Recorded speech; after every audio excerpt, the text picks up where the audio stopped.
हाँ बच्चों देखिए, अभी हम सेंसिटिविटी ऑफ पोटेंशियोमीटर पढ़ेंगे। उसके बाद में गैल्वेनोमीटर, अमीटर और वोल्टमीटर पढ़ेंगे। तो पहले सेंसिटिविटी ऑफ पोटेंशियोमीटर जो पहले रह गया था टॉपिक, वो देखिए छोटा सा टॉपिक है।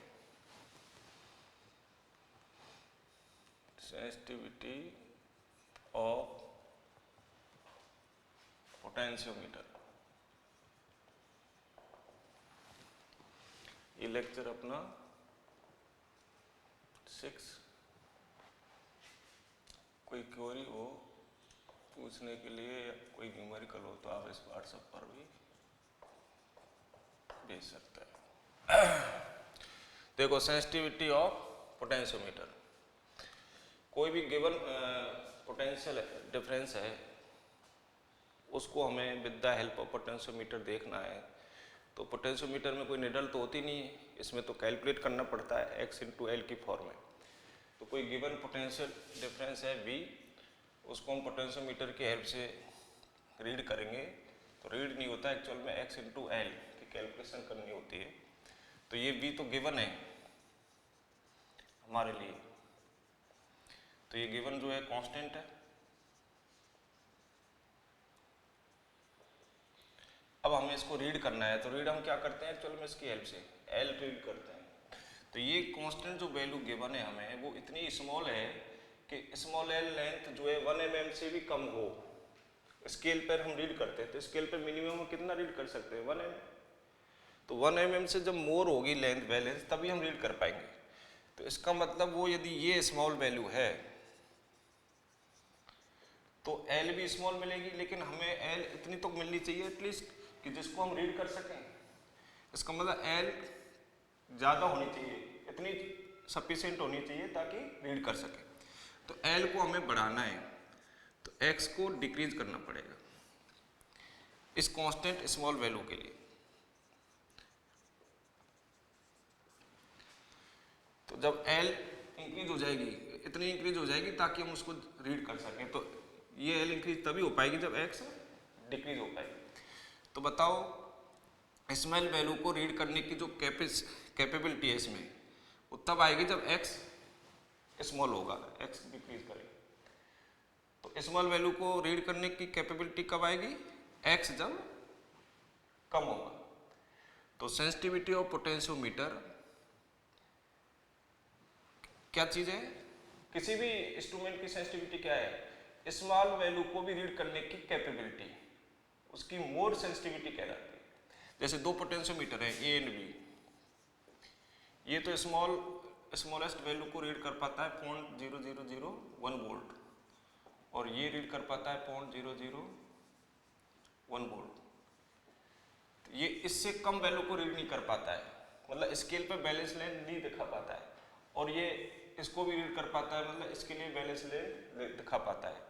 तो स्मॉलेस्ट वैल्यू को कौन रीड कर पा रहा है, B, इसलिए B की सेंसिटिविटी मोर होगी देन A। तो SB, sensitivity of B more than sensitivity of A। तो सेंसिटिविटी को इंक्रीज करने के लिए हमें X को डिक्रीज करना होगा ताकि सफिशिएंट बैलेंस लेंथ ऑब्टेन हो सके, जिसको हम स्केल पर देख सके। तो सेंसिटिविटी इंक्रीज करने के लिए क्या करना होगा, X को डिक्रीज करना होगा। X का नाम क्या है, potential gradient, potential gradient of potentiometer wire कह दो या पोटेंशियोमीटर कह दो, ऑफ पोटेंशियोमीटर वायर।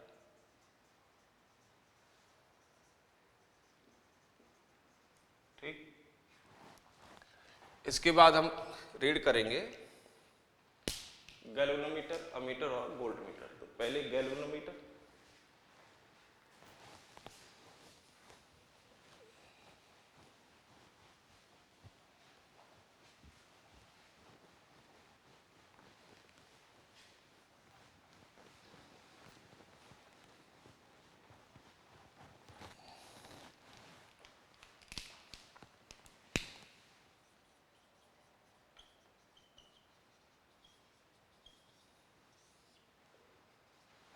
देखो गैल्वेनोमीटर में एक कॉपर वायर से बनी हुई रेक्टेंगुलर कॉइल होती है। जब उस गैल्वेनोमीटर को सर्किट में ऐड करते हैं तो करंट फ्लो होती है कॉइल में, और कॉइल में करंट फ्लो होने की वजह से कॉइल पर एक टॉर्क लगता है। उस टॉर्क की वजह से वो घूमती है, और उसके घूमने से स्प्रिंग का एक एंटी पैरेलल टॉर्क लगता है जो उस कॉइल को घूमने से रोकता है। जिस एंगल ऑफ रोटेशन के लिए स्प्रिंग का रेस्टोरिंग टॉर्क और कॉइल पर जो मैग्नेटिक फील्ड की वजह से टॉर्क है, वो टॉर्क दोनों इक्वल होंगे मैग्नीट्यूड में और डायरेक्शन में अपोजिट होंगे, वो इक्विलिब्रियम स्टेट होगी। और उस इक्विलिब्रियम स्टेट पर निडल का जो डिफ्लेक्शन होता है स्केल पर, वो इक्विलिब्रियम में हो जाता है, फिक्स हो जाता है, और निडल के डिफ्लेक्शन को स्केल पर देखकर करंट की वैल्यू रीड कर ली जाती है। लेकिन गैल्वेनोमीटर से जो करंट रीड हो पाता है वो स्मॉल मैग्नीट्यूड का करंट रीड हो पाता है। तो स्मॉल मैग्नीट्यूड का करंट रीड करने के लिए, और जब गैल्वेनोमीटर में फ्लोइंग करंट की डायरेक्शन अपोजिट करेंगे तो निडल का डिफ्लेक्शन भी अपोजिट हो जाएगा, मतलब कॉइल जो है अपोजिट डायरेक्शन में रोटेट करेगा। क्लॉकवाइज यदि पहले थी तो करंट की डायरेक्शन अपोजिट करने पर एंटी क्लॉकवाइज हो जाएगी, और पहले यदि एंटी क्लॉकवाइज थी तो करंट की डायरेक्शन अपोजिट करने पर क्लॉकवाइज हो जाएगी। तो निडल का डिफ्लेक्शन स्केल पर दोनों तरफ मिल सकता है, लेफ्ट में या राइट में, और स्केल पर जीरो मिड में होता है, बीच में होता है स्केल पर गैल्वेनोमीटर में। देखो कैसे, गैल्वेनोमीटर को कभी फिजिक्स लैब में देखा हुआ आपने, तो उसके ऊपर जी लिखा रहता है और स्केल पर बीच में जीरो होता है।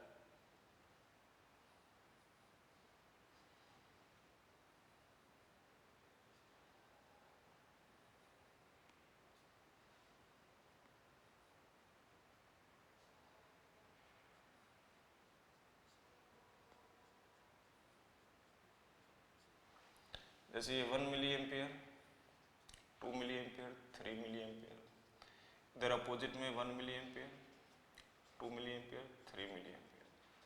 तो मिली एम्पियर में मतलब स्मॉल मैग्नीट्यूड का करंट ये रीड कर पाता है। बीच में स्केल पर जीरो। तो क्लॉकवाइज के लिए यदि डिफ्लेक्शन क्लॉकवाइज, इसमें जैसे टर्मिनल सर्किट में कनेक्ट करने के लिए दो टर्मिनल होते हैं, एक पे ब्लैक होता है, एक रेड होता है। रेड का मतलब पॉजिटिव और ब्लैक का मतलब नेगेटिव। लेकिन इसको किसी भी तरीके से कनेक्ट कर सकते हैं। अपोजिट में कनेक्ट करेंगे तो डायरेक्शन जो है निडल की डिफ्लेक्शन की वो अपोजिट हो जाएगी। तो जैसे अभी ऐसे करंट फ्लो होने पर यदि इसका डिफ्लेक्शन राइट हैंड साइड में है, तो जब करंट अपोजिट में होगी तो इसका डिफ्लेक्शन लेफ्ट हैंड साइड में हो जाएगा, और जब करंट फ्लो नहीं होगी तो इसकी निडल जीरो पर है। जी का मतलब है गैल्वेनोमीटर। तो इसके अंदर एक कॉइल होती है कॉपर वायर की, वो रोटेट करती है। क्यों करती है? क्योंकि उस पर मैग्नेटिक फील्ड के अंदर होती है, और मैग्नेटिक फील्ड के अंदर होती है और करंट फ्लो होती है, तो उस पर एक टॉर्क लगता है। वैसे ये मैग्नेटिक फील्ड के चैप्टर में आएगा, वहाँ पे टॉर्क की वैल्यू क्या होती है वहाँ पे अलग से बताएंगे। यहाँ पे केवल हम सर्किट के अकॉर्डिंग वर्किंग बता रहे हैं, केवल इलेक्ट्रिक सर्किट बता रहे हैं। तो देखो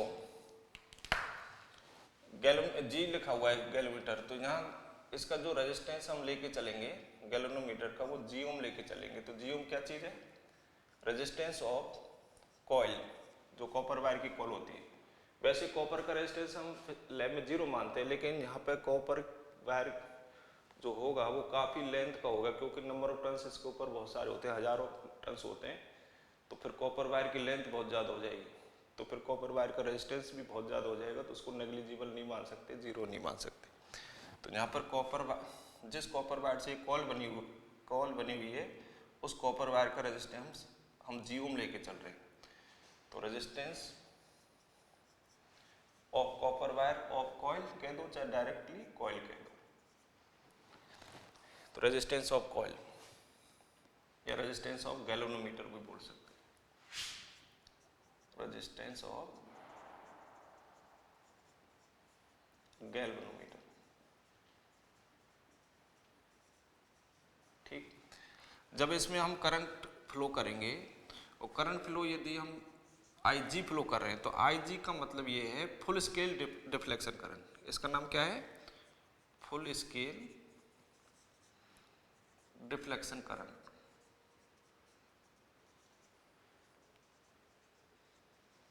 तो जब फुल स्केल डिफ्लेक्शन करंट इसमें से फ्लो होगी, तो इसकी जो निडल है वो फुल स्केल पर डिफ्लेक्ट हो जाएगी। जैसे 3 मिली एम्पियर रेंज का ये गैल्वेनोमीटर है तो 3 मिली एम्पियर पे इसकी निडल डिफ्लेक्ट हो जाएगी, मतलब फुल स्केल पर डिफ्लेक्ट हो जाएगी।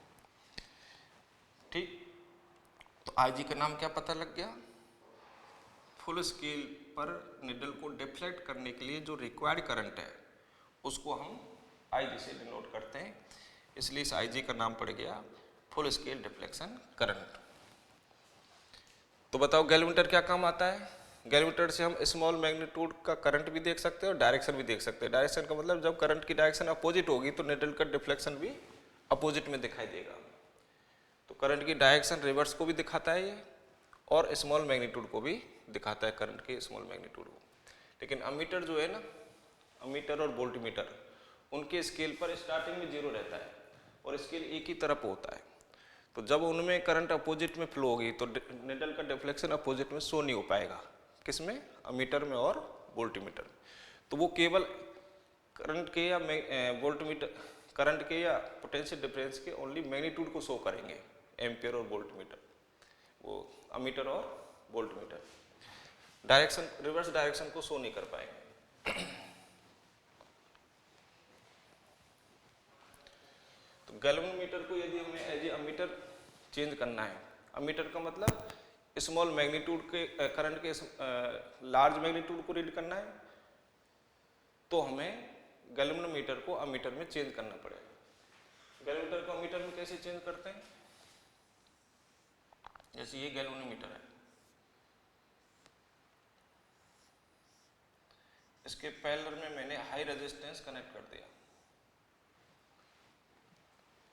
सॉरी, इसके पैरेलल में मैंने स्मॉल मैग्नीट्यूड का रेजिस्टेंस कनेक्ट कर दिया। इस स्मॉल मैग्नीट्यूड के रेजिस्टेंस को मैं एस ओम मान रहा हूं। ये जो स्मॉल मैग्नीट्यूड का रेजिस्टेंस है,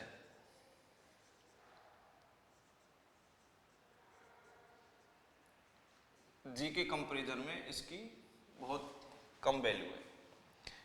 इसको शंट रेजिस्टेंस भी कहते हैं, शंट रेजिस्टेंस, शंट कहते हैं, इसलिए इसका एस से डिनोट कर दिया इसको। अब यहाँ सर्किट से जो करंट आ रही है वो सपोज करते हैं आई आने से इसकी जो निडल है वो स्केल पर लास्ट में डिफ्लेक्ट हो गई। यहाँ पे जो जी लिखा रहता है वो कागज के ऊपर ही तो लिखा रहता है। तो जो जी लिखा हुआ था पहले गैल्वेमीटर पर कागज पर, उस कागज को तो हटा दिया मैंने, एक नया कागज ले लिया और नए कागज पर मैंने स्केल बना लिया। इसका जो निडल का डिफ्लेक्शन है वो एक ही ओर डिफ्लेक्शन होता है, अपोजिट में डिफ्लेक्शन नहीं हो पाते। इस तरीके से इसकी डिजाइन करते हैं जब इसको एज ए अमीटर यूज करते हैं तब। तो अब हम इस गैल्वेमीटर को एज ए अमीटर यूज करना चाह रहे हैं, तो एक नया स्केल बना रहे हैं कागज के ऊपर, नया कागज लेकर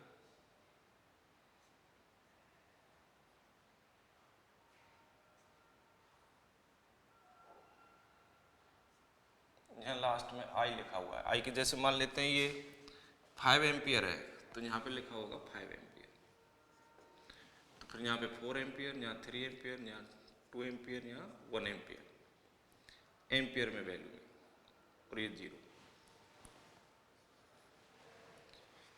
तो जब ये इसमें आई करंट फ्लो होगी, 5 एम्पियर फ्लो होगी, तो इसमें जो निडल होगी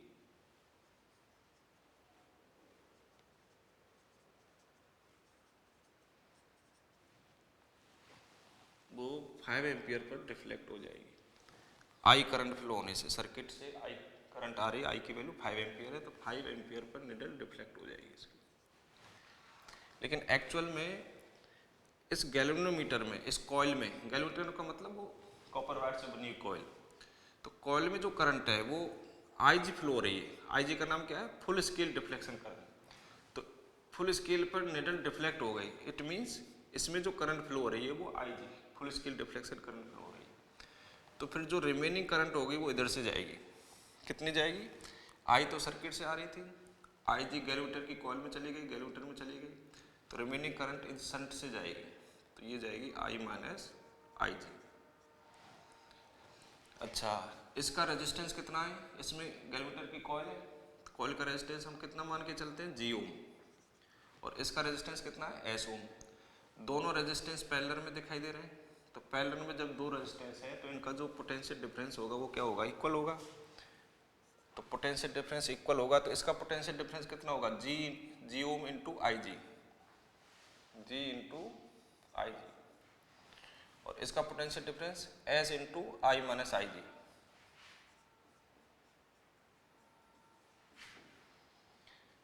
अब यदि हमें एस की वैल्यू फाइंड करनी हो कि हमें कितना शंट कनेक्ट करना पड़ेगा ताकि ये कैपिटल आई एम्पियर को, मतलब 5 एम्पियर को दिखाने के लिए ये स्केल हो जाए, ये गैल्वेनोमीटर हो जाए, तो एस कितना पैरेलल में लगाना पड़ेगा। तो एस की वैल्यू फाइंड करने का कोई फॉर्मूला होना चाहिए, तो हम यहाँ से फॉर्मूला फाइंड कर सकते हैं। आई माइनस आई जी को नीचे ले जाओ, तो S equal to G I G upon I minus I G. तो ये क्या है, जी तो क्या है, गैल्वेनोमीटर का रेजिस्टेंस बोल दो, चाहे गैल्वेनोमीटर के अंदर जो कॉइल है कॉपर वायर की उसका रेजिस्टेंस बोल दो, एक ही बात है। तो जी तो resistance of galvanometer,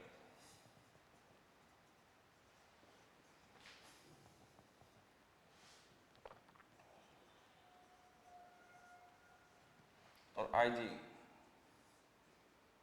full scale deflection current of galvanometer, full scale deflection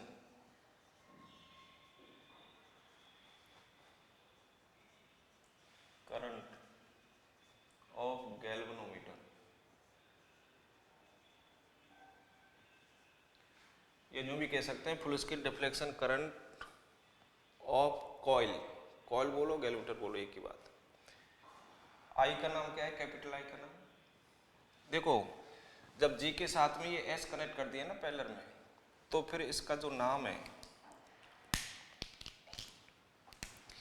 इस टर्मिनल T1 और इस टर्मिनल का नाम दे दिया T1 और इस टर्मिनल का नाम दे दिया T2। तो T1 और टर्मिनल और T2 टर्मिनल के बीच में जो ये दिखाई दे रहा है, अब इसका नाम हो गया, केवल गैल्वेनोमीटर नहीं है, गैल्वेनोमीटर के साथ में एस भी है पैरेलल में, तो इसका नाम हो गया अमीटर। क्यों हो गया, क्योंकि ये हाई करंट को दिखाने के काम आ गया। जब ये एस नहीं था तो केवल आई जी जा रही थी, तो आई जी की वजह से फुल स्केल पर हो गई थी, और आई जी की वैल्यू तो स्मॉल होती है, मिली एम्पियर में होती है, तो वो केवल मिली एम्पियर को दिखा पा रहा था। लेकिन पैरेलल में एस कनेक्ट कर दिया मैंने, लो रेजिस्टेंस कनेक्ट कर दिया पैरेलल में, तो यहाँ से सर्किट से जब हाई आ रही है तो उसका मैक्सिमम पार्ट जो है बाईपास हो गया लो रेजिस्टेंस से इधर, तो इसमें से तो वही करंट जाएगी जो फुल स्केल पर रिक्वायर्ड है, तो वो अभी भी आई जी जा रही है। लेकिन पुराना जो स्केल था कागज़ पर जो बना हुआ था, उस पुराने कागज़ को हमने हटा दिया जिस पर मिली एम्पियर लिखे हुए थे, तो मिली एम्पियर लिखे हुए थे उसको हटा दिया, लेकिन अब नया कागज़ लगा दिया, उस पर हमने एम्पियर लिख दिए, एम्पियर में से स्केल को बना दिया। तो बताओ जब यहाँ से 5 एम्पियर जा रही है तो निडल फुल स्केल पर है, तो यहाँ पे मैंने 5 एम्पियर लिख दिया, फिर बाकी स्केल को डिवाइड कर दिया इक्वली। तो बताओ यही मशीन अब एम्पियर को रीड करने के काम आ गई मिली एम्पियर के बजाय। तो जब मिली एम्पियर के बजाय एम्पियर को रीड करने के काम आ गए, इसका मतलब लार्ज मैग्नीट्यूड को रीड करने के काम आ गए, इसलिए इस मशीन का नाम पड़ गया गैल्वेनोमीटर के बजाय अमीटर। तो कागज पर अब हम क्या लिख देंगे, ए लिख देंगे, ठीक है। तो ये अमीटर का सर्किट डायग्राम हो गया, और कितना एस कनेक्ट करना पड़ेगा ताकि आई रेंज का मीटर बन जाए। या 5 एम्पियर क्या चीज़ है, अमीटर की रेंज। तो इस 5 एम्पियर को मैंने कैपिटल आई से रिप्रेजेंट कर दिया, तो कैपिटल आई का नाम क्या हो गया, रेंज ऑफ अमीटर। तो capital I range of ammeter में गैल्वेनोमीटर को कन्वर्ट करने के लिए जो पैरेलल में रिक्वायर्ड रेजिस्टेंस है उसकी वैल्यू हम इस फॉर्मूले से फाइंड कर सकते हैं, ठीक। इसके बाद वोल्ट मीटर, अच्छा इसका नाम क्या है, अमीटर, और ओनली इस जी को हम क्या कह रहे थे पहले, गैल्वेनोमीटर कह रहे थे, तो इसका नाम क्या है, अमीटर।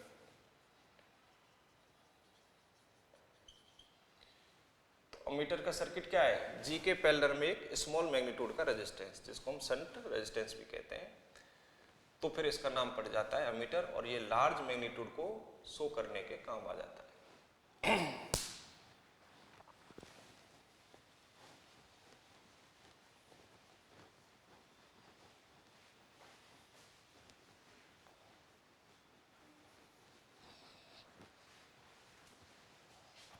अब वोल्ट मीटर देखिए,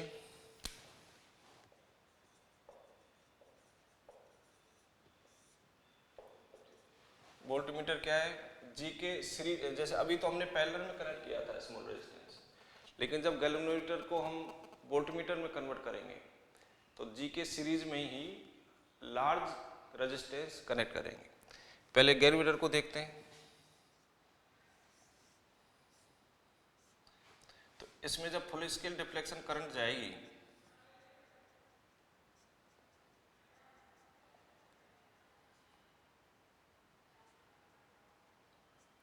जैसे 5 मिली एम्पियर मान लेते हैं, फुल स्केल डिफ्लेक्शन करंट है तो 4 मिली एम्पियर, 3 मिली एम्पियर, ऐसे है ना।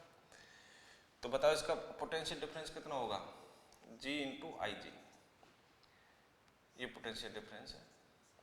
इस पोटेंशियल डिफरेंस की वैल्यू कितनी आएगी, G का यदि वैल्यू 100 ओम हो G की, और आई जी की वैल्यू कितनी है 5 मिली एम्पियर, तो G आई जी की वैल्यू कितनी आएगी 100 इंटू 5 मिली, मिली का मतलब 10⁻³ तो G आई जी की वैल्यू कितनी आ गई 0.5 वोल्ट, है ना। रेजिस्टेंस इंटू करंट तो वोल्ट हो गया, तो 0.5 वोल्ट। इसका मतलब ये 0.5 वोल्ट इसकी वैल्यू है, तो 0.5 वोल्ट को ये दिखाने के काम आ रहा है। तो यहाँ स्केल पर जी का जो कागज पे तो लिखा हुआ है जी, और ये जो वैल्यूज है वो भी कागज पे, तो उस कागज को हटा के और वोल्ट की रीडिंग लिख देंगे हम। तो लास्ट में कितना लिखेंगे 0.5 वोल्ट, ये 0.4, 0.3, 0.2 और 0.1। तो अभी भी गैल्वेनोमीटर ही था, अभी भी गैल्वेनोमीटर है, बट इस गैल्वेनोमीटर को पोटेंशियल डिफरेंस रीड करने के लिए लगाया जाए सर्किट में। गैल्वेनोमीटर को भी पोटेंशियल डिफरेंस रीड करने के लिए लगा सकते हैं। कैसे, पोटेंशियल डिफरेंस जब रीड करना हो किसी रेजिस्टेंस का, तो हम उस गैल्वेनोमीटर को इसके पैरेलल में लगाएंगे। तो बताओ इसको लगा देंगे यहाँ पे, लेकिन ये कितना मैक्सिमम कितने वोल्ट को रीड करने के काम आ सकता है 0.5 वोल्ट को। लेकिन हमें यदि 0.5 वोल्ट से भी ज़्यादा वोल्ट रीड करना है इसके हेल्प से, मतलब इसकी वोल्टमीटर की रेंज को बढ़ाना है, तो रेंज को बढ़ाने के लिए क्या करेंगे, सीरीज में एक हाई रेजिस्टेंस लगा देंगे। तो इसकी फिर पोटेंशियल डिफरेंस को रीड करने की जो रेंज है वो इंक्रीज हो जाएगी। गैल्वेनोमीटर दोनों काम आ सकता है, एज ए अमीटर भी और एज ए वोल्टमीटर भी। वो डिपेंड करता है आपने सर्किट में कैसे कनेक्ट किया है। यदि एज ए अमीटर यूज कर रहे हैं गैल्वेनोमीटर को तो सीरीज में कनेक्ट करेंगे यहाँ पे, और यदि गैल्वेनोमीटर को एज ए वोल्टमीटर यूज कर रहे हैं तो रेजिस्टेंस के पैरेलल में कनेक्ट करेंगे। दोनों काम आता है। बस स्केल कागज को ही तो चेंज करना है, उस पर वैल्यू फिर हम वोल्ट में लिखेंगे तो एज ए वोल्टमीटर यूज कर लेंगे, और एम्पियर में या मिली एम्पियर में यूज करेंगे स्केल पे लिखेंगे तो एज ए अमीटर यूज कर लेंगे। तो यहाँ पे अभी गैल्वेनोमीटर ये है, लेकिन उसका यूज हम एज ए वोल्टमीटर कर रहे हैं, तो उसकी रेंज की वैल्यू जी आई जी है, मतलब स्मॉल है। लेकिन अब हमें इसकी रेंज बढ़ानी है, एज ए वोल्टमीटर इसकी रेंज बढ़ानी है, तो सीरीज में हम हाई रेजिस्टेंस लगाएंगे।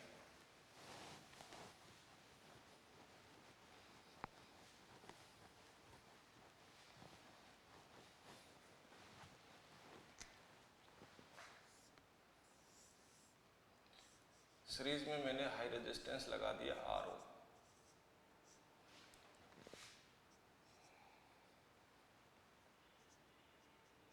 स्केल पे हमने कागज ले लिया, कागज पर हमने ये लाइनें खींच ली, मतलब स्केल बना दिया।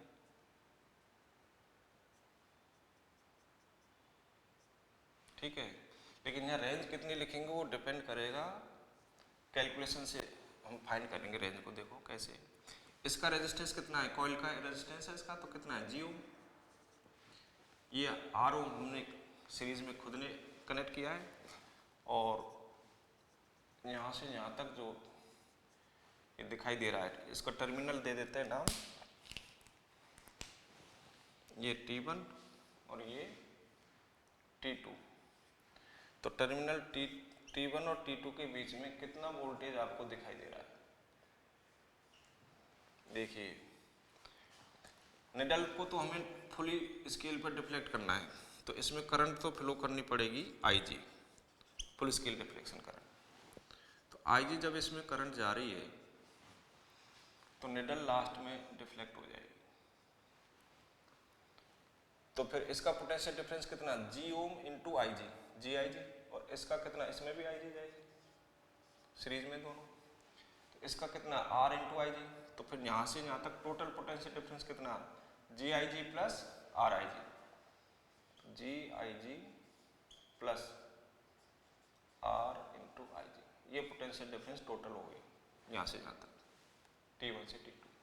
इस पोटेंशियल डिफरेंस को B से डिनोट कर रहे हैं और B को कह रहे हैं हम range of voltmeter. Range of voltmeter क्यों, क्योंकि फुल स्केल पर है एक डिफ्लेक्ट निडल, इससे ज़्यादा फिर रीड कर नहीं सकती, तो मैक्सिमम जो डिफ्लेक्शन होता है वो रेंज होती है। तो रेंज की वोल्टमीटर की यहाँ से यहाँ तक T1 और T2 के बीच में जो ये दिखाई दे रहा है G और R सीरीज में, इसको वोल्टमीटर करेंगे दोनों को मिला के T1 से T2 तक। तो T1 से T2 तक का जो पोटेंशियल डिफरेंस है वो वोल्टमीटर की रेंज कहलाती है।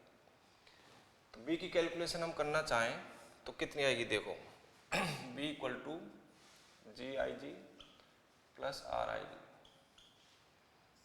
आई जी को कॉमन लेना चाहे तो ले सकते हैं और नहीं लेना चाहे तो कोई दिक्कत नहीं। देखो जी की वैल्यू रख दो, जैसे जी की वैल्यू सपोज करते हैं गैल्वेनोमीटर का रेजिस्टेंस है 100 ओम और गैल्वेनोमीटर की फुल स्केल के लिए जो रिक्वायर्ड करंट है वो सपोज करते हैं 5 मिली एम्पियर है, तो ये 5 इंटू 10 की पावर -3 एम्पियर। और जो आपने सीरीज में रेजिस्टेंस कनेक्ट किया है इसकी वैल्यू सपोज करते हैं, या ऐसे करते हैं, यहाँ पे हम इसको ये जो रेंज है इसको 5 वोल्ट का हम बनाना चाह रहे हैं।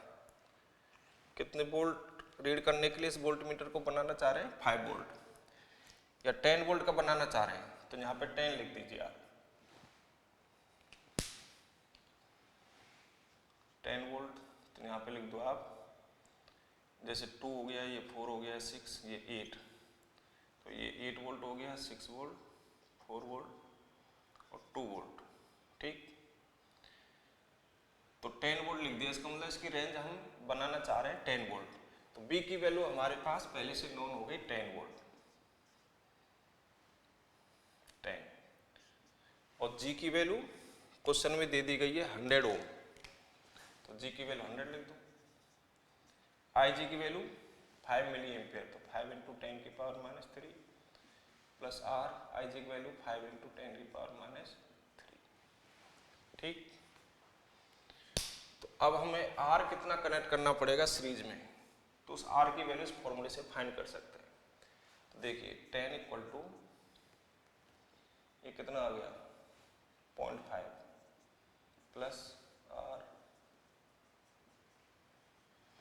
0.5 इधर जाएगा तो 10 minus 0.5 equal to R 5 into 10 की पावर -3, तो ये कितना 9.5, 5 इंटू 10 की पावर -3, फिर 5 से कितना डिवाइड हो जाएगा, 5 बन जा 5, फिर 4 हो गया, 9 टाइम्स कट होगा, फिर तो R इंटू 10 की पावर -3, तो R की वैल्यू 1.9 अपॉन 10 की पावर -3, फिर 1.9 इंटू 10 की पावर +3 हो जाएगा ऊपर, तो ये हो जाएगा 1900, कितना हो जाएगा बच्चों 1900 ओम।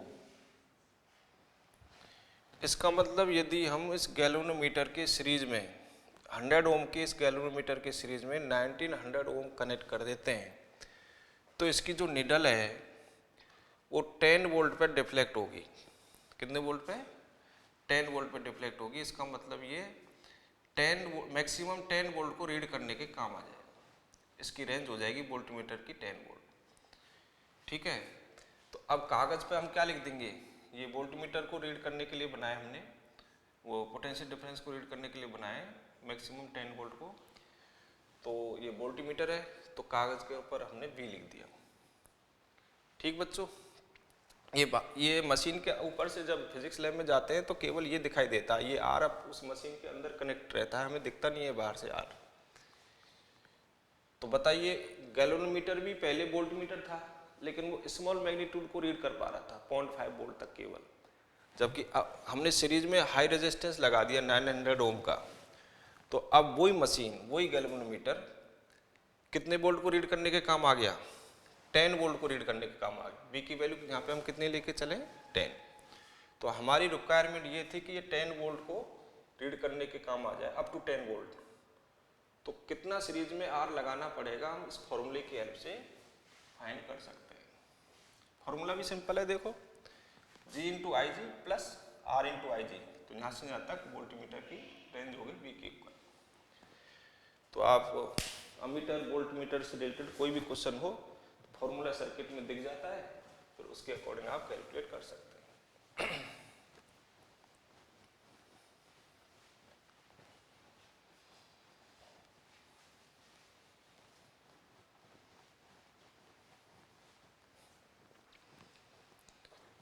इसके बाद कौन सा टॉपिक रह रहा है, करंट इलेक्ट्रिसिटी में।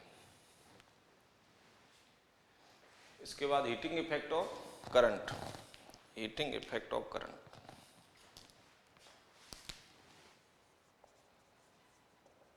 हीटिंग इफेक्ट ऑफ करंट, जैसे कोई रेजिस्टेंस है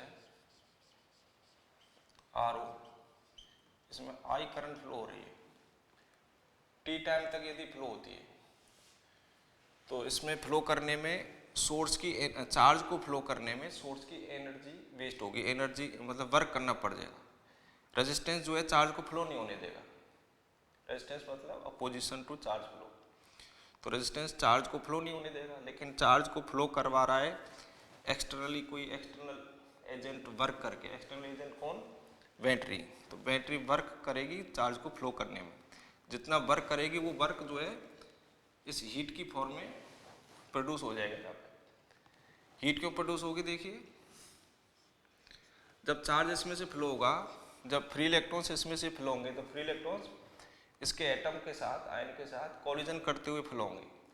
तो एवरी कॉलिजन में हीट प्रोड्यूस होती है, तो कॉलिजन करते हुए फ्लो होंगे, तो उनकी जो एनर्जी है इलेक्ट्रॉन्स की, वो ड्यूरिंग कॉलिजन हीट में कन्वर्ट होती जाएगी। तो टी टाइम में कितनी हीट प्रोड्यूस होती है जब इसमें करंट फ्लो करते हैं हम I, और इसका रेजिस्टेंस यदि R हो, तो जूल ने बताया था उस हीट प्रोड्यूस की वैल्यू, प्रोड्यूस्ड हीट की जो वैल्यू है वो जूल ने बताया था किसके प्रोपोर्शनल होती है, करंट I के मैग्नीट्यूड के स्क्वायर के proportional.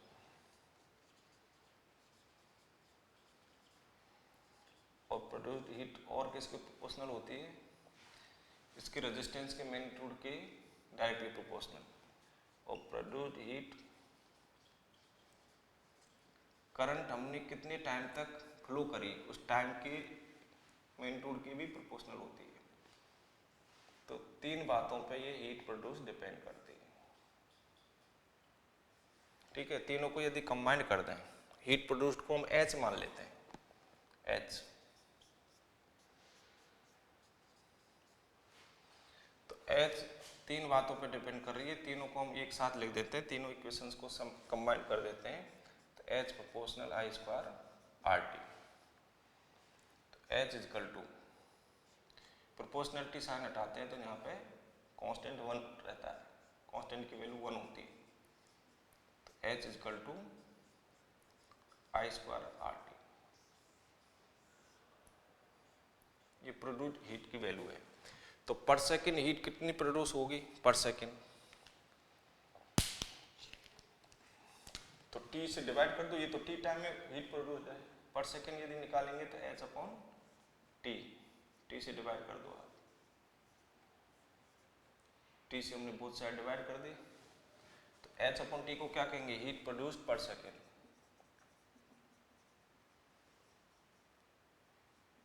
Heat produced per second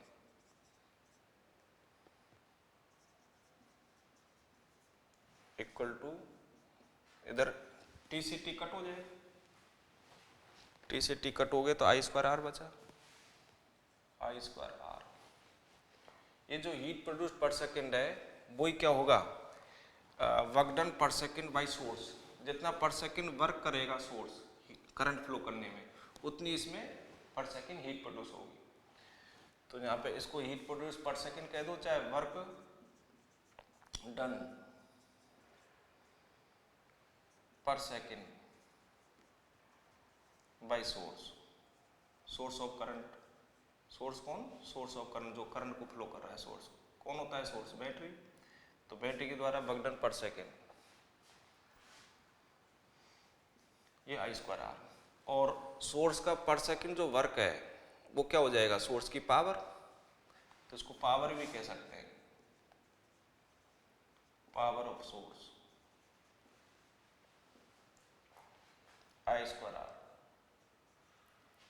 यदि कोई सोर्स आर ओम के रेजिस्टेंस में आई करंट फ्लो करता है तो सोर्स की पावर कितनी होगी, सोर्स के द्वारा वर्क डन पर सेकेंड कितना होगा, आई स्क्वायर आर होगा। तो ये तो हमने फॉर्मूला लिख दिया आई और आर की टर्म में, इसको हम बी की टर्म में भी बदल सकते हैं। देखो कैसे बदलेंगे, इसका पोटेंशियल डिफरेंस कितना होगा,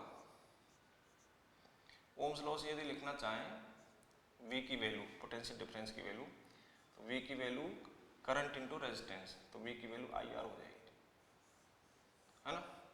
तो ये जो फॉर्मूले हैं आई और आर की टर्म में, इसको हम बी और आर की टर्म में बदल सकते हैं। कैसे, आई की वैल्यू पुट कर दो उसमें, ठीक है।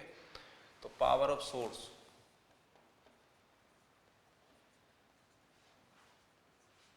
इक्वल टू कितना है, आई स्क्वायर आर। आई की वैल्यू पुट करना चाहें हम तो बी अपॉन आर पुट कर सकते हैं, तो बी अपॉन आर, तो क्या बन गया, बी स्क्वायर अपॉन आर बन गया। और यदि हम आर की वैल्यू पुट करना चाहें तो आर की क्या पुट करेंगे, बी अपॉन आई, तो इसी में पुट कर दो आर की वैल्यू, तो वो in terms of B I आ जाएगा, पावर ऑफ सोर्स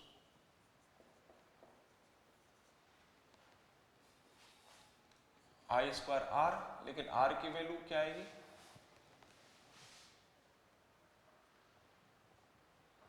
आर की वैल्यू यहां से पुट कर दो आर की, वी अपॉन आई, आर की वैल्यू में पुट कर रहा हूं यहाँ पे वी अपॉन आई, तो आई से स्क्वायर कट, तो आई इंटू बी आ गया, जो कह दो वी इंटू आई आर। तो पावर ऑफ सोर्स तीन फॉर्मूले लिख सकते हैं, आई आर, वी आर और वी आई। तो पावर ऑफ सोर्स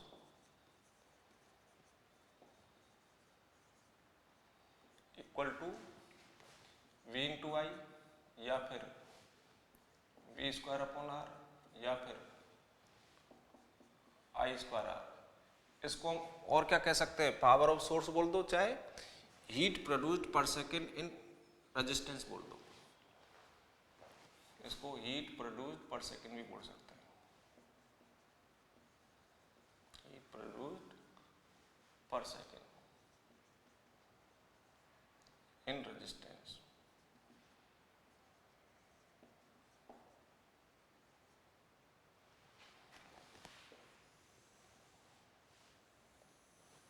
ठीक है, ये फॉर्मूला आपको क्वेश्चंस के लिए याद रखना है, न्यूमेरिकल्स के लिए। चलो न्यूमेरिकल करते हैं इस पर बेस।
जैसे ये 10 वोल्ट की बैटरी है,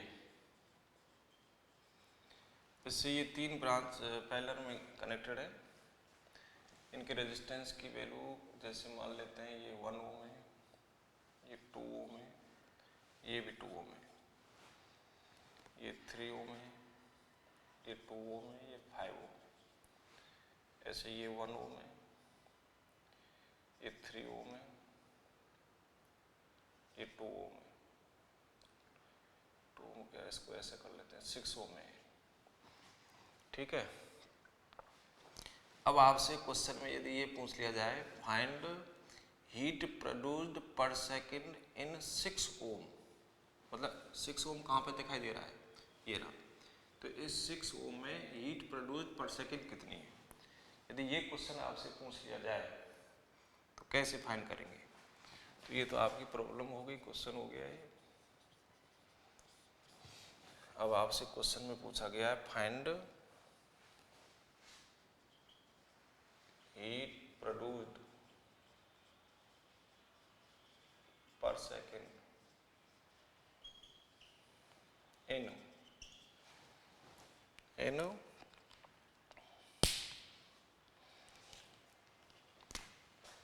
5 ओम एंड 6 ओम, मतलब 5 ओम में भी heat produced per second find करनी है और 6 ओम में भी heat produced per second find करनी है। ये हमारा क्वेश्चन है। तो कैसे करेंगे, हीट प्रोड्यूस पर सेकेंड का यदि करंट और रेजिस्टेंस की फॉर्म में फॉर्मूला लिखें तो आई स्क्वायर आर, क्या है, आई स्क्वायर आर। तो इसका मतलब आर तो यहाँ पे सीधे दिख रहे हैं, तो यदि इसमें करंट पता लग जाए हमें तो उस करंट का स्क्वायर इंटू रेजिस्टेंस कर देंगे 5। ऐसे इसमें यदि करंट की वैल्यू पता लग जाए तो उस करंट का स्क्वायर इंटू 6 रेजिस्टेंस कर देंगे, तो इनमें हीट प्रोड्यूस पर सेकेंड आ जाएगी। इसका मतलब हमारा काम क्या रह गया, हमारा काम रह गया इनमें करंट की वैल्यू फाइंड करना। तो करंट की वैल्यू कैसे फाइंड करेंगे, देखिए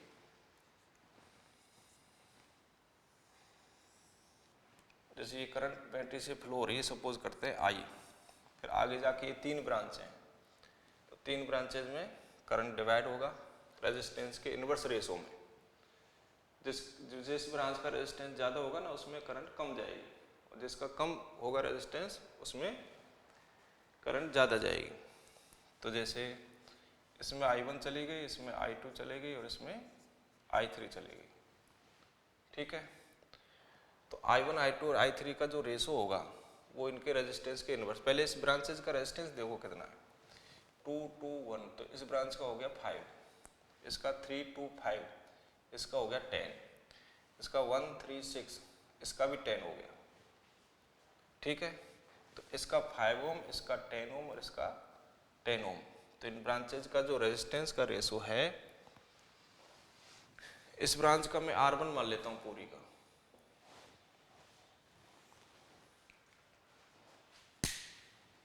ठीक है। तो देखो बच्चों सॉल्यूशन कर देते हैं यहाँ पे।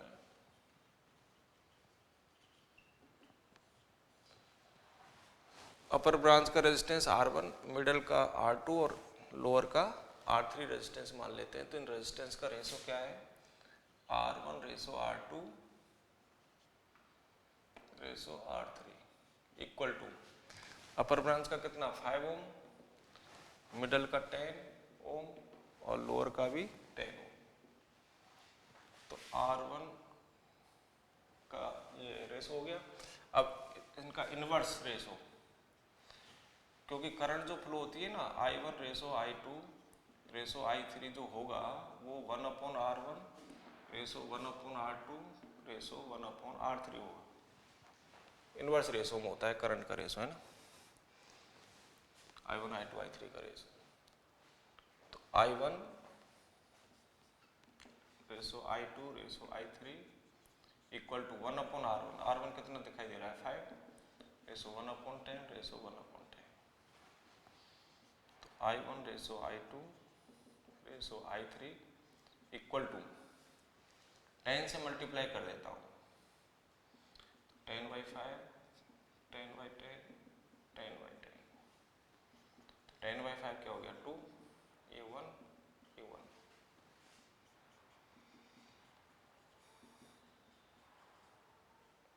ये I1, I2 और I3 का रेशो पता लग गया है ना।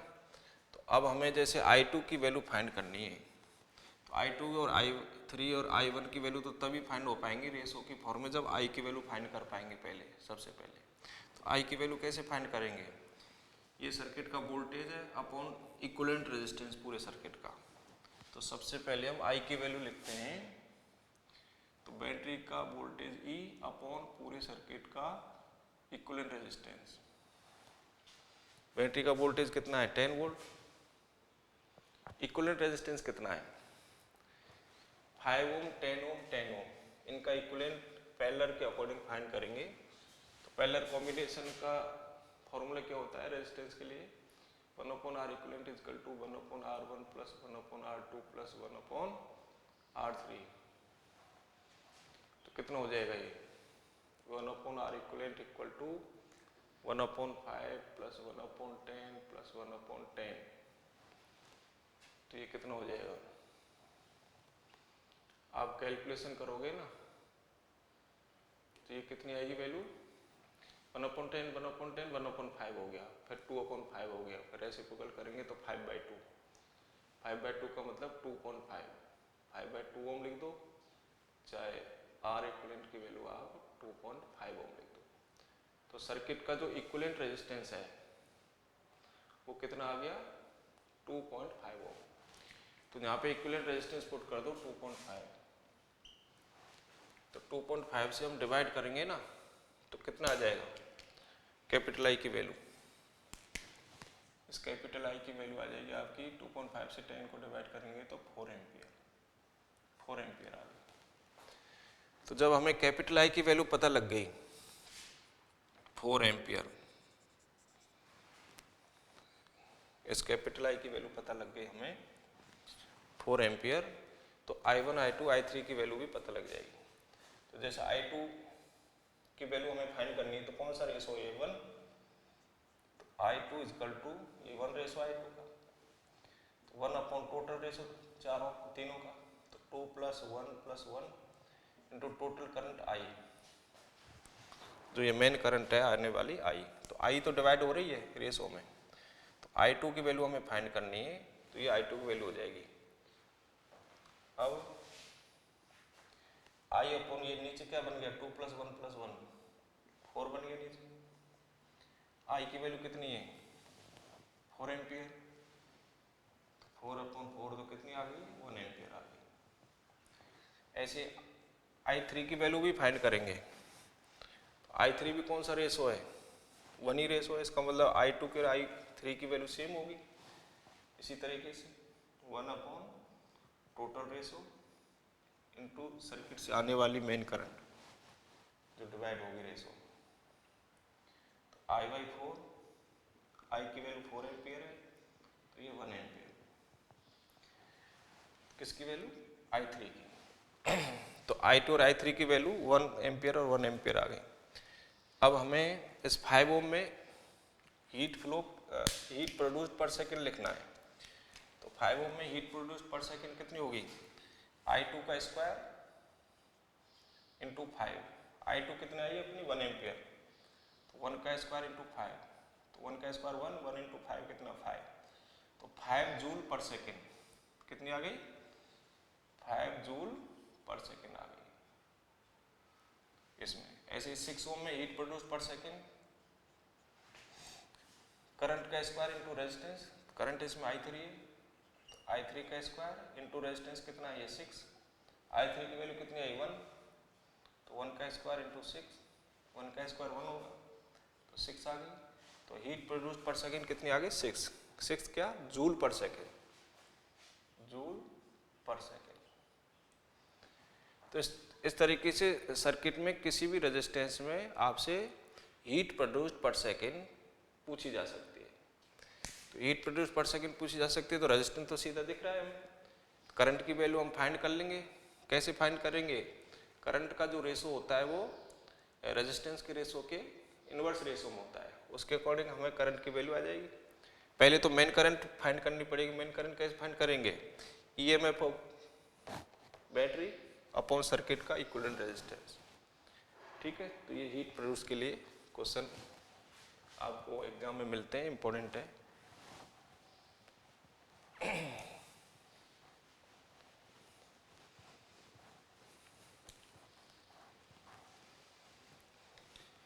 बल्ब के क्वेश्चन भी आते हैं एग्जाम में। बल्ब, इलेक्ट्रिक बल्ब, देखो बल्ब के लिए बात करते हैं।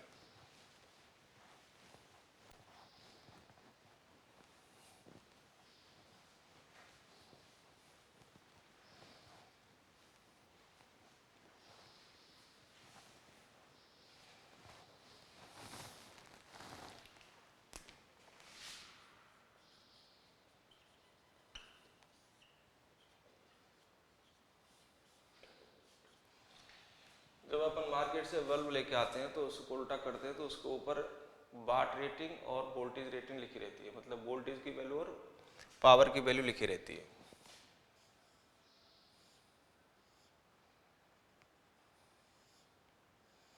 ना, यहाँ पे लिखी रहती है। तो वोल्टेज रेटिंग जैसे इसकी लिखी रहती है, मान लेते हैं 100 वोल्ट लिखा हुआ है, और पावर भी जैसे सपोज करते हैं 100 वाट लिखा हुआ है ना। इसका मीनिंग क्या है? इसका मीनिंग ये है, जब इसको हम 100 वोल्ट की सप्लाई से कनेक्ट कर देते हैं, 100 वोल्ट की सप्लाई से कनेक्ट कर देते हैं, तो ये जो एनर्जी प्रोड्यूस करता है वो 100 वाट एनर्जी प्रोड्यूस करता है। 100 वाट का मतलब 100 जूल पर सेकेंड, लेकिन कितने वोल्ट से कनेक्ट करने पर? 100 वोल्ट से। एनर्जी प्रोड्यूस कैसे करेगा ये bulb? Energy bulb generally light में प्रोड्यूस करता है, लेकिन ये गर्म भी हो जाता है, तो सम अमाउंट तो हीट में कन्वर्ट करेगा और सम अमाउंट लाइट में कन्वर्ट करेगा। लेकिन दोनों एनर्जी का जो समय है, हीट का भी और लाइट का भी, तो दोनों एनर्जी का जो समय है वो 100 है पर सेकेंड। ठीक। जनरली बल्ब को अपन लाइट के लिए, लाइट प्रोड्यूस करने के लिए बनाते हैं, तो मैक्सिमम पार्ट जो है लाइट में कन्वर्ट होता है, लेकिन हीट में भी कन्वर्ट होता है, लेकिन दोनों का टोटल 100 है। अच्छा, इस बल्ब का हम रेजिस्टेंस फाइंड कर सकते हैं। रेजिस्टेंस फाइंड करने के लिए देखिए, अभी हमने पावर का फॉर्मूला लिखा था बी और आर की टर्म में। पावर मतलब हीट प्रोड्यूस्ड पर सेकेंड, तो हीट प्रोड्यूस पर सेकेंड का फॉर्मूला बी और आर की टर्म में लिखा था ना, कितना? B square upon R. तो इसकी पावर कितनी है बल्ब की? 100, और बी कितना है इसका?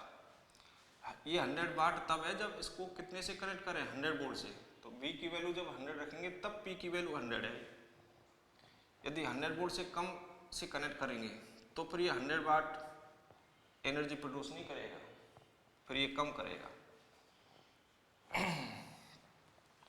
तो जैसे 50 से कनेक्ट किया, 50 वोल्ट से, तो फिर 100 वाट के बजाय कुछ कम करेगा। कितने से करेगा वो हम रेजिस्टेंस और करंट के अकॉर्डिंग निकाल लेंगे। लेकिन पहले हम ये देखते हैं कि यदि 100 वोल्ट से कनेक्ट किया है तो फिर पावर ये प्रोड्यूस करेगा, हीट पर सेकंड जो प्रोड्यूस करेगा वो 100। ये बी की वैल्यू 100, तो आर की वैल्यू कितनी आ जाएगी? 100 से स्क्वायर कट, आर इधर चला जाएगा तो 100 आ जाएगा। ये आर का फॉर्मूला भी बना सकते हैं। तो आर का फॉर्मूला देखो कैसे बनाएंगे। आर को इधर ले जाओ, बी स्क्वायर, और नीचे पी को ले जाओ। ये जो बल्ब के ऊपर लिखा रहता है ना वोल्टेज और ये वाट, तो इस वोल्टेज को कहते हैं वोल्टेज रेटिंग, इसको कहते हैं वाट रेटिंग, पावर रेटिंग। तो बी का नाम तो क्या हो गया? Voltage rating, voltage rating of bulb, rating of bulb. और नीचे पी का नाम क्या हो गया? Power rating of bulb, power rating of bulb. Voltage rating of bulb का मतलब है जितने वोल्टेज को मैक्सिमम वो सहन कर सकता है। जैसे 100 वोल्ट से यदि ज़्यादा से कनेक्ट कर दिया ना, 120 से कनेक्ट कर दिया, तो ये फ्यूज हो जाएगा। तो ये मैक्सिमम कितने वोल्ट को बियर कर सकता है बल्ब? 100 वोल्ट को। तो जितना मैक्सिमम बियर कर सकता है उसको उसकी रेटिंग कहते हैं। तो 100 वोल्ट से हम इसको कनेक्ट करेंगे तो मैक्सिमम लाइट देगा ये, और फ्यूज भी नहीं होगा, और उस समय मैक्सिमम एनर्जी प्रोड्यूस करेगा पर सेकेंड कितनी? 100। और मैक्सिमम पर सेकेंड एनर्जी प्रोड्यूस करेगा, उसको इसकी वाट रेटिंग कह रहे हैं, पावर रेटिंग कह रहे हैं। तो वोल्टेज रेटिंग ऑफ बल्ब, फिर इसका स्क्वायर है, स्क्वायर। तो इससे, इस फॉर्मूले से हम इसकी रेजिस्टेंस की वैल्यू फाइंड कर सकते हैं बल्ब की। तो आर इक्वल टू कितना आएगा? ये वोल्टेज रेटिंग कितना लिखा हुआ है बल्ब के ऊपर?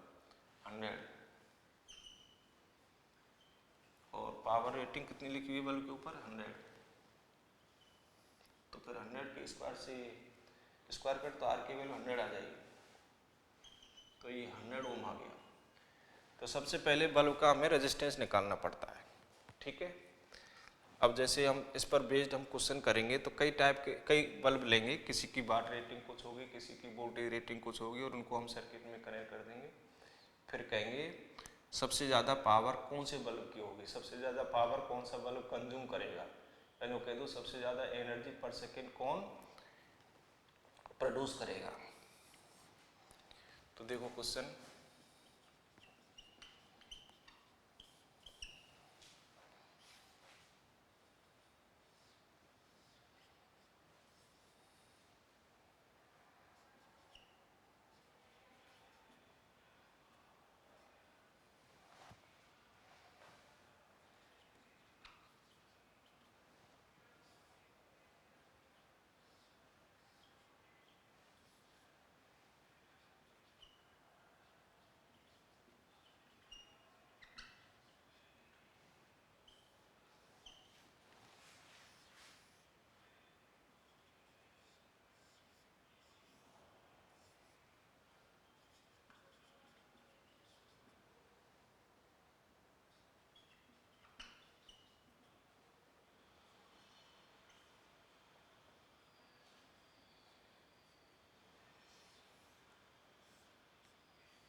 इसको हमने 100 वोल्ट की सप्लाई से कनेक्ट कर दिया है ना।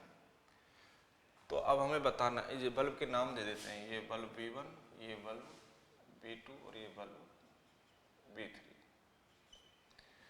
तो बताइए कौन सा बल्ब सबसे ज़्यादा एनर्जी पर सेकेंड प्रोड्यूस करेगा, या जो कह दो सबसे ज़्यादा पावर कंज्यूम कहाँ पर होगी, कौन से बल्ब में होगी। तो हम सबकी पावर निकाल लेंगे पर सेकेंड कंज्यूम पावर, कौन से फॉर्मूले से, I² R से।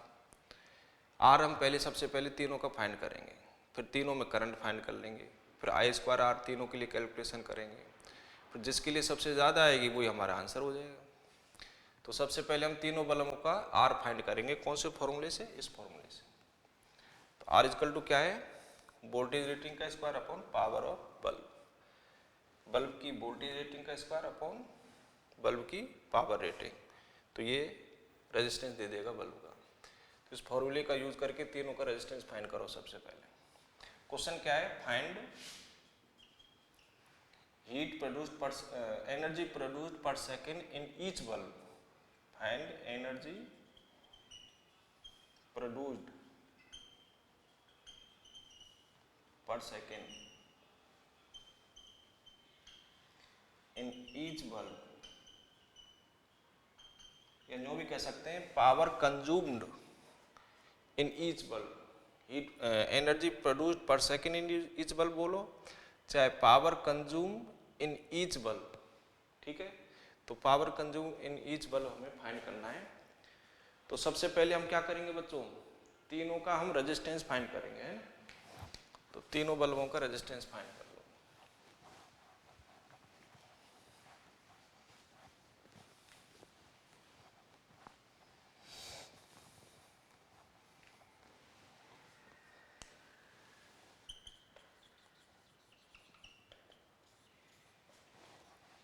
कौन से फॉर्मूले से, R equal to B square upon P।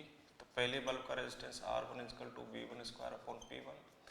इस पहले बल्ब का B1 कितना है 100 वोल्ट, पावर कितनी है 100, तो 100 का स्क्वायर अपॉन 100, तो कितना रेजिस्टेंस आ गया 100 ओम। ऐसे दूसरे बल्ब का B2 स्क्वायर अपॉन P2, दूसरे बल्ब की पावर वोल्टेज रेटिंग कितनी है 100, पावर रेटिंग 50, तो 100 का स्क्वायर अपॉन 50, 100 इंटू 100 अपॉन 50, 52 जब 100 फिर 200 आ गया, ठीक 200 ओम। इसके बाद R3 V3 का स्क्वायर अपॉन P3। V3 तीसरे बल्ब का कितना है 200 तो वोल्ट है और पावर 100 है, तो 200 का स्क्वायर अपॉन P3 100, तो ये 200 इंटू 200 अपॉन 100, 100 से 100 कट, तो ये 400 ओम आ गया। ठीक है, अब ये रेजिस्टेंस आ गया, मेन सप्लाई से करंट फ्लो होगी, इसमें करंट I1, इसमें करंट I2। तो I1 और I2 का हम रेशो फाइंड करके फिर I1 और I2 फाइंड हो जाएगी, लेकिन सबसे पहले I फाइंड करना पड़ेगा। I कैसे फाइंड करेंगे, इक्विवेलेंट रेजिस्टेंस से। इक्विवेलेंट रेजिस्टेंस से देखो I के लिए ये भी सोर्स का वोल्टेज है, इसको E मान लो, चलो E मान लो चाहे B मान लो, तो E मान लेते हैं इसको, है ना, कैपिटल E। तो I equal to capital E upon R equivalent. R equivalent कितना, R1 और R2 का सम, पहले इस ब्रांच का टोटल कितना हो जाएगा R1 plus R2। R1 plus R2 कितना दिखाई दे रहा है 100 प्लस 200 300 हो गया है, और इसका तो 300 हो गया, और इसका कितना है इस B3 का 400 ओम है। फिर दो ब्रांच पैरेलल में हो जाएंगी तो उसका कितना हो जाएगा, पहले E लिखो, E कितना है 100 वोल्ट, 100 वोल्ट की सप्लाई से कनेक्ट किया है हमने, और R इक्विवेलेंट इस ब्रांच का कितना 100 प्लस 200, 100 प्लस 200 तो 300, तो इक्विवेलेंट आएगा 300 इंटू 400, इसका 400 आए अपॉन 300 प्लस 400, ये इक्विवेलेंट रेजिस्टेंस, ये 700 बन गया,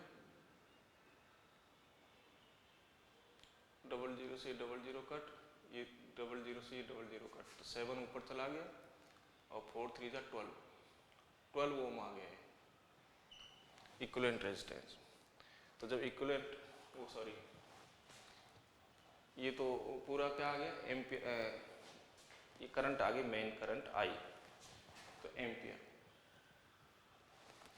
तो जब ये करंट आ गई तो I1 और I2 करंट भी हम फाइंड कर लेंगे। I1 I2 करंट का जो रेशो होगा वो इन ब्रांचों के रेजिस्टेंस के इनवर्स रेशो में, इस ब्रांच का रेजिस्टेंस कितना है 100 प्लस 200 300, तो इसका 300 है, इसका 400 है, तो इनका इनवर्स रेशो में रहेगा, तो 1/300 रेशो 1/400, तो ये रेशो कितना आएगा 4:3, तो 4:3 में डिवाइड होगी, तो I1 की वैल्यू कितनी होगी, फिर I1 की वैल्यू हो जाएगी 4 रेशो, तो 4 upon total ratio into total current. Total current हमने निकाल ही लिए, यहाँ पे पुट कर देंगे। इसी तरीके से I2 की वैल्यू आ जाएगी, I2 कितना 3 रेशो है, तो 3 upon total ratio into total current main supply.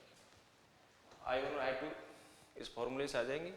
जब I1 I2 आ जाएगी तो इसमें जो हीट प्रोड्यूस पर सेकेंड है वो हो जाएगा I1 का स्क्वायर इंटू इसका रेजिस्टेंस R1, इसका हो जाएगा I2 का स्क्वायर इंटू इसका रेजिस्टेंस R2, और इसमें हीट प्रोड्यूस हो जाएगी,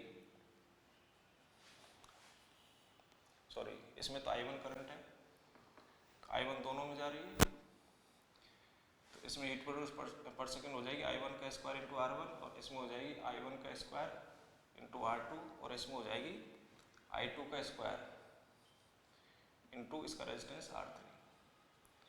ये हीट प्रोड्यूस पर सेकेंड इसकी हो गई, ये इसकी होगी, और ये इसकी होगी।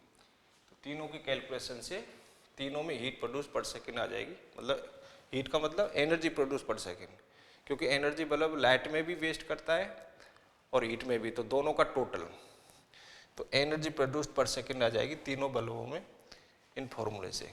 I1 I2 I3 हमने निकाल लिया, R1 R2 R3 भी हमने निकाल लिया, तो वैल्यू पुट करेंगे, फिर कैलकुलेशन से हमारी एनर्जी प्रोड्यूस पर सेकेंड आ जाएगी, या जो कह दो सोर्स की पावर कंज्यूम पर सेकेंड ईच बल्ब में आ जाएगी।